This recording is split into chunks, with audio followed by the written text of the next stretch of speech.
ஒரு அழகான பீடட் ப்ரேஸ்லெட் பண்ணுறது நீங்கள் நினைக்கிறத விட ரொம்ப ஈஸிங்க. எப்படி செய்கிறதுன்னு பார்க்கலாம் வாங்க. Hi friends, welcome to my channel. இந்த ப்ரேஸ்லெட் செய்கிறதுக்கு தேவையானது கொஞ்சம் பீட்ஸ், எலாஸ்டிக் கார்டு, அப்புறம் ஒரு சிசர்ஸ்.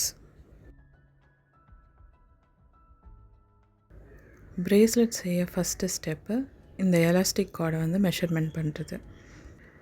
நான் இந்த ப்ரேஸ்லெட் செய்ய 30 சென்டிமீட்டர் எடுத்துக்கிறேன். 30 சென்டிமீட்டர் எதுக்கு அப்படின்னா, நம்ம ரிஸ்ட்டோட சைஸை விட கொஞ்சம் எக்ஸ்ட்ரா எடுத்துக்கணும். ஏன்னா நம்ம ப்ரேஸ்லெட் போடும்போது கையையும் இருக்கக்கூடாது. இப்போ ப்ரேஸ்லெட் செய்யும்போது அதுக்கு நாட் போடணும் இல்லையா, அதனால் எக்ஸ்ட்ரா லென்த் விட்டு கட் பண்ணுறோம். அதனால் 30 சென்டிமீட்டர். அடுத்த step beads கோர்க்கிறது.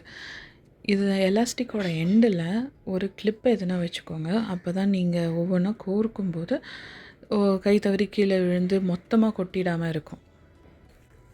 Next step not போடணும். நல்லா டைட்டாக போடுங்க.